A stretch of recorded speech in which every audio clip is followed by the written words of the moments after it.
No coração do Brasil, onde as sombras se esticam longas sob o sol e a noite pulsa com uma vida invisível, existe uma lenda.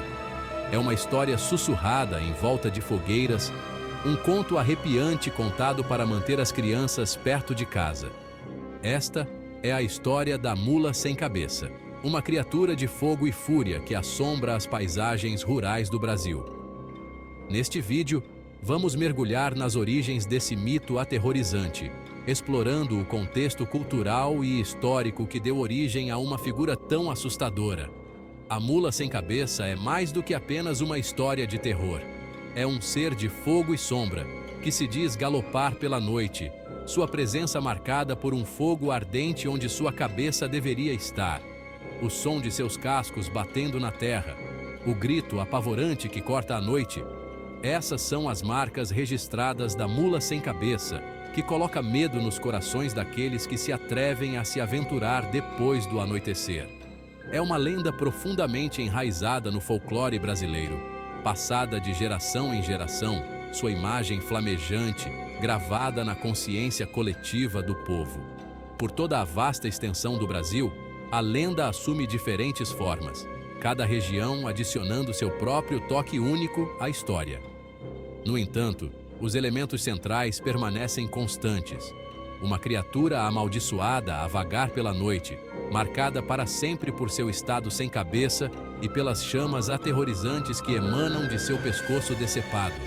O mito da mula sem cabeça serve como um conto de advertência, um lembrete das consequências da transgressão e das forças invisíveis à espreita nas sombras.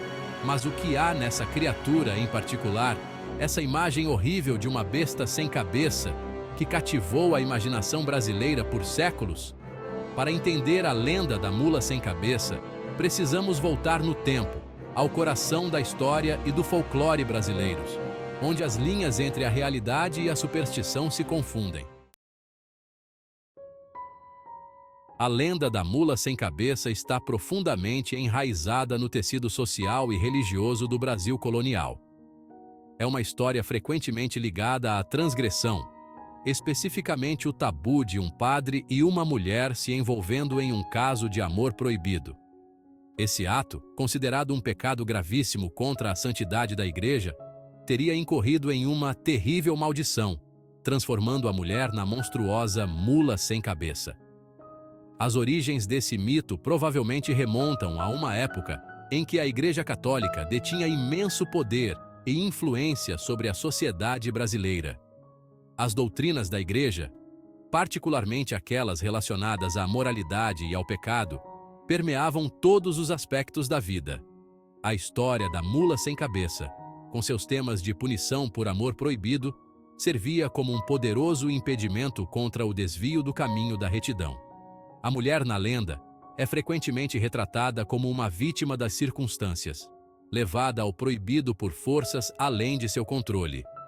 No entanto, a punição por suas ações é severa e eterna, um lembrete severo da postura inflexível da Igreja sobre o pecado. A transformação na monstruosa mula sem cabeça não é apenas uma mudança física, mas espiritual, refletindo a turbulência interna e a danação provocadas por sua transgressão. A lenda servia como um conto de advertência, um lembrete arrepiante das consequências de desafiar as normas sociais e as doutrinas religiosas. Reforçava o poder da Igreja e incutia um profundo sentimento de medo e obediência na população. A mula sem cabeça, portanto, torna-se um símbolo das forças opressoras que buscavam controlar e restringir a liberdade individual, particularmente para as mulheres em uma sociedade patriarcal. Para realmente compreender o terror que a mula sem cabeça inspira, é preciso imaginar o Brasil de séculos atrás. Era uma época em que vastas extensões de terra permaneciam indomáveis, onde a escuridão escondia perigos desconhecidos e onde a superstição reinava suprema. A Igreja Católica, com seu rígido código moral e histórias de pecado e danação, exercia grande influência sobre a vida das pessoas. Nesse contexto, a lenda da mula sem cabeça se enraizou e floresceu. Ela falava dos medos muito reais de uma sociedade às voltas com o desconhecido. A escuridão que envolvia os campos após o pôr do sol não era apenas a ausência de luz. Era uma tela na qual medos e ansiedades eram projetados.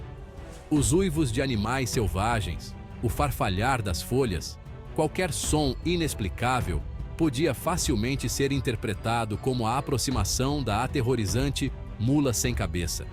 Esse medo era ainda mais agravado pelas restrições sociais da época. As mulheres, relegadas às sombras de uma sociedade patriarcal, tinham suas vidas governadas por rígidos códigos morais e expectativas. A lenda da mula sem cabeça, com sua representação de uma mulher punida por uma transgressão da lei da igreja, servia como um alerta severo contra desafiar a ordem estabelecida. A mula sem cabeça, portanto, tornou-se a personificação das ansiedades e medos sociais. Representava os perigos à espreita na escuridão, tanto fora quanto dentro da alma humana. A lenda servia como uma ferramenta poderosa para o controle social, reforçando as estruturas de poder existentes e mantendo as transgressões sob controle por meio do medo e da superstição. Por toda a vasta extensão do Brasil, da floresta amazônica aos Pampas do Sul, histórias da mula sem cabeça abundam. Esses contos, passados de geração em geração, geralmente se originam de comunidades rurais, onde encontros com o sobrenatural ainda são considerados parte da vida. Muitos afirmam ter testemunhado a criatura em primeira mão, descrevendo-a como um espetáculo aterrorizante de fogo e fúria. Eles falam de um cavalo envolto em chamas, galopando pela noite com velocidade incrível. Seus cascos batem no chão com a força de um trovão, e seu hálito ardente queima o ar.